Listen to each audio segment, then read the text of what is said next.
Hey, good afternoon, everyone. Traxman44 here. And you can see this guy here has got all kinds of twists and everything. It's nice, good sized up here on this end. It's close to 20 inches up here. But down that way, it's only about 18 inches or so.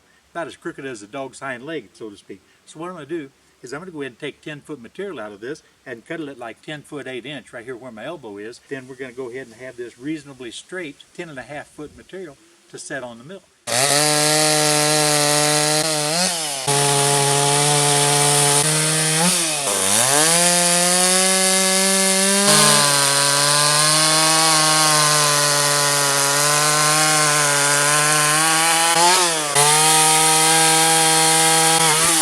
I can handle a little bit better now that I got a couple 100 pounds off this end. Well, hey, this morning before we get started, I went ahead and did a little bit of maintenance around the mill. These small mills they're susceptible to being knocked out of plumb or level whenever you're dropping these logs on them.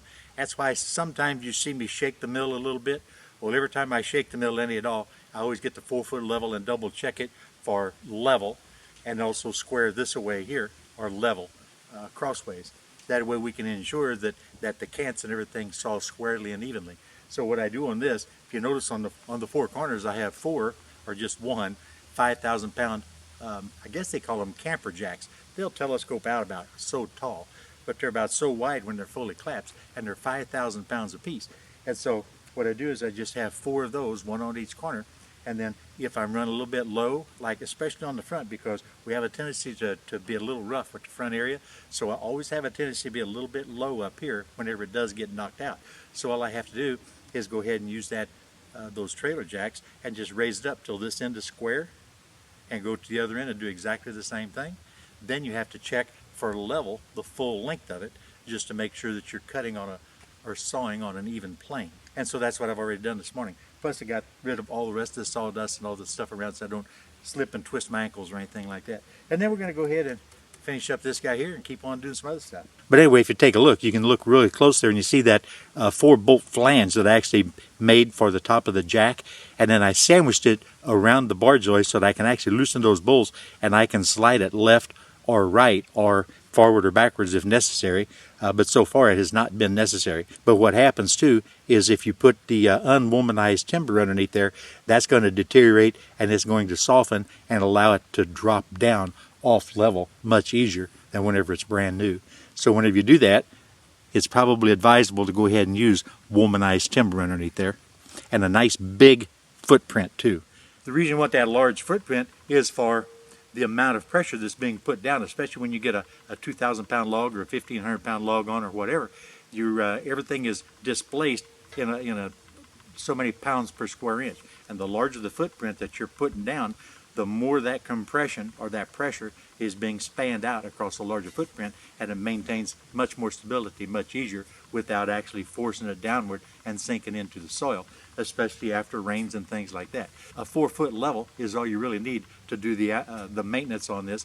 And it's just every few times you knock it around a little bit, just throw the level across it and adjust it if necessary. I use an impactor with a 3/4 inch socket and just stick it on there and bloop, bloop, just that quick, and it changes the level and the plumb.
Well guys, I'm about ready to drop some 2x6s off of this, and guess who came out for a visit?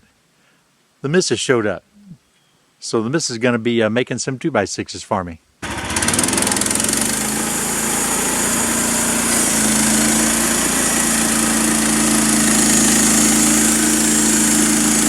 missus has been jonesing to get back out here on the mill with me. I've been bragging to her how nice this maple is to saw.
Amazing how much faster it is just with a little bit of help.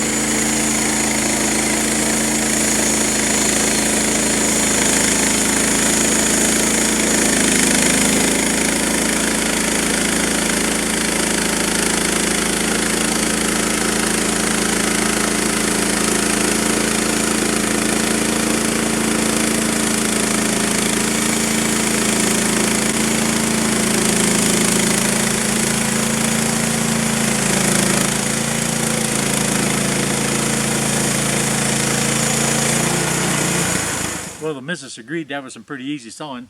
She still seemed to think that pine and cedar is a little easier to saw, and I agree with her, compared to oak. This is really easy. We got some pretty good material out of it all. This top wood right here is an example. This is probably one of the worst ones, and the only reason I say it's it's one of the worst ones because it's got that knot right there in the middle. But I'd much rather have that knot in the middle than right on the edge. That one cant brought 12 10-foot 2x6s or 6 1/4x6, and it also got me 3 1-inch materials here that we'll have to resaw. Well, the missus ran inside to cook a little lunch. I'm going to go ahead and stack these guys here and see if I can find another piece of maple to put on the mill yet today.